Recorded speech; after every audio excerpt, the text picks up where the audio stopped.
የኢፌዴሪ ጠቅላይ ሚኒስትር አብይ አህመድ በትግራይ ወቅታዊ ጉዳይ ላይ በትግርኛ ቋንቋ በሰጡት ቃለ መጠይቅ መንግስት ዘላቂ ሰላምን ለማስፈን በትኩረት እየሰራ እንደሚገኝ አስታውቀዋል።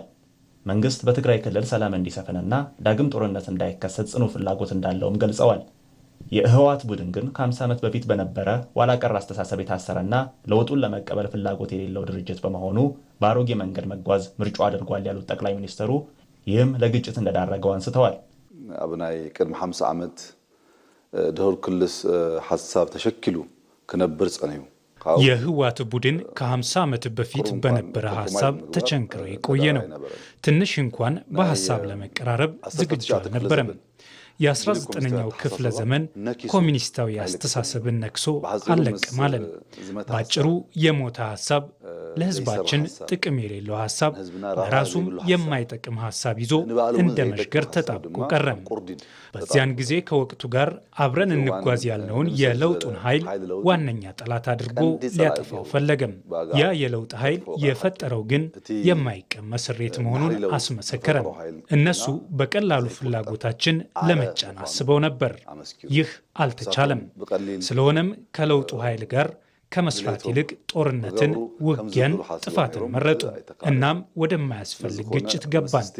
ብዙ የማያስፈልግ ዋጋ ከፈልን። መጥፎ አጋጣሚ ሆኖ የትግራይ ህዝብ ከባድ ዋጋ ከፈለም።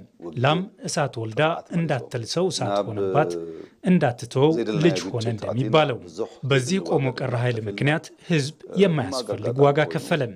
ትግራይ አብዘይወሎ ከቢድ ዋጋ ይከፍሉ ከምቲ ላሕሚ ሓዊ ወሊዳ ከይተለሕሶ ሓዊ ኮይኑዋ ከይተሓድጎ ድማ ውላድ ኮይኑዋ ዝበሃል በሰንኪት ጥሩፍ ጸረ ለውጥ ኃይሊ ህዝቢ ዘይደል ዋጋ ከፊሉ የህወሓት ቡድን ለተማረና ለወጣቱ ስልጣን ቢያስረክብ ይሁሉ መስዋዕትነት እንደማይከፈል ጠቅላይ ሚኒስትሩ እምነታቸውን ጠቅሰዋል። በወገነይ እርግጠኛ ኮይነ ክዛረብ ዝኽእል በበኩሌ እርግጠኛ ሆኜ መናገር የሚችለው ወጣቱ ስልጣን ይዞ ቢሆን ኖሮ እዚህ ሁሉ ጣጣ ውስጥ አንገባም ነበር ብዬ ነው የማምነው። ምክንያቱም እኛ ተነጋግረን መግባባት ስለምንችል፣ እነሱ ደግሞ ከዛሬ 50 ዓመት ከያዙት ሐሳብ ጋር ነው መስራት የሚፈልጉት። ካብ ቅድም 50 ዓመት ሐሳቤ ክሰርሖ ዝደልዩ እቲ በመካከል ጸገም ፈጥሩ ይዘሎ የትግራይ ህዝብ ዳግም ወደ ግጭት መግባት አይኖርበትም። በሌሎች አካባቢዎችም የሚታዩ የልማት ለውጦች በትግራይም መተግበር ስላለባቸው ይህ እውን እንዲሆን ደግሞ የተማረው ወጣት ኃይል ወደ ስልጣን መምጣት ይኖርበታል ብለዋል ጠቅላይ ሚኒስትሩ። ህዝብ ትግራይ ሰላምን ልማትን ይግባው። የትግራይ ህዝብ ሰላምና ልማት ይገባዋል። ሰላምና ልማት ይወዳል። ለሰላምና ለልማት ታግሏል። በአንጻሩ ደግሞ ጦርነትና ውድመት አይገባውም የሚል እምነት ነው ያለው። ይህ ደግሞ ባረጃ አስተሳሰብ ሊረጋገጥ አይችልም።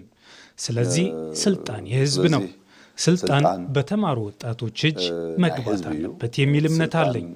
የትግራይ ወላጆችም ስልጣን ለልጆቻቸው አስረክቡ፣ ህዝባችንና ሀገራችን ሰላም ይገባዋል ሊላቸው ይገባል። አባጋ አርጋን ዝርጋን ከምዝባሃል አብርጋኖም ውግዝ ጥጆ ወለዲ ድማ ግደፉ ስልጣን ያክለኩም እንደቅኩም አረክቡ ህዝብና አድና ሰላም ተፈቱ ከብሎም ደሊ ትግራይ ረፍት ደሊ ሰላም ተደሊ ልማት ተደሊ በኢትዮጵያ ያለው የፖለቲካ ስብራት በዘላቂነት ለመጠገን ሀገራዊ ምክክር ኮሚሽን ተቋቁሞ ስራ መጀመሩን የገለጹት ጠቅላይ ሚኒስትሩ መንግስት በውይይትና በሰላም ጠንካራ ሀገር ለመገንባት ቁርጠኛ መሆኑን አረጋግጠዋል። ይህ እንዲሳካም የትግራይ ህዝብ የበኩሉን ሚና እንዲወጣም ጠይቀዋል።